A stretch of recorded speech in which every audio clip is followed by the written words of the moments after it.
Madame la Ministre, chers collègues, j'ai l'honneur de vous présenter donc le projet d'expérimentation de la PACES.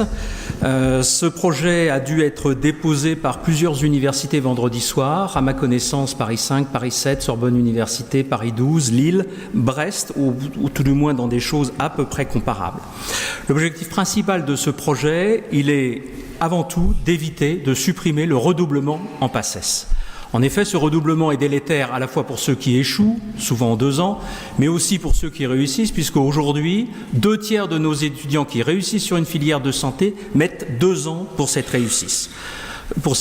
De plus, il y a un effet de file d'attente qui fait que la réussite des redoublants est éminemment prédictible dès la première année.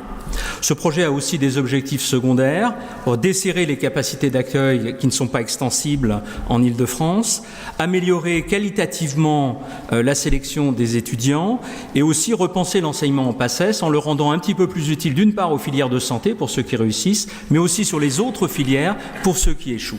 Il y a 2 volets indissociables dans ce projet. Le volet PACES 1 qui consiste à sélectionner les étudiants en filière de santé en une seule année, sans redoublement, avec une épreuve écrite telle que nous la faisons maintenant, pour 75% environ des places disponibles, et une épreuve orale pour 25% des places. Cette épreuve orale va être organisée sur un mode comparable à celui qui a déjà fait preuve de son efficacité, notamment à l'Université d'Angers, avec des mini-interviews. Et puis, la deuxième phase de ce projet, c'est l'Alter-PACES, là encore calqué sur de l'existant dans de nombreuses facultés, avec une admission possible en 2e année de filière de santé, soit à partir de la 2e année de licence, un quart des places, soit de la 3e année de licence, avec comme modalité une épreuve d'admissibilité sur dossier et une épreuve d'admission, là encore orale. La différence, c'est que ce processus d'Alter-PACES comprendra une portion très significative du numerus clausus, entre 10 et 30% suivant les universités. L'Alter-PACES, elle permet finalement de recruter des étudiants à haut potentiel qui n'étaient pas prêts, juste à la sortie du baccalauréat, à affronter une filière qui est éminemment sélective. Elle va permettre aussi probablement de diversifier le recrutement de nos étudiants.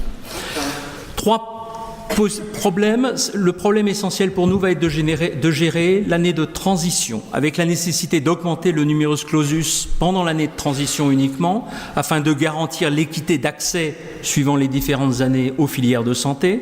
Deuxièmement, d'avoir un numerus clausus séparé entre les primants et les redoublants pour garantir l'équité de traitement pendant cette année de transition. La nécessité enfin d'informer correctement les lycéens, et ça va être l'objet notamment des journées portes ouvertes qui vont s'ouvrir. Enfin, d'améliorer l'orientation des étudiants en licence dans l'ensemble du processus. Je vous remercie pour votre attention. Merci, Monsieur Rioux. Merci beaucoup.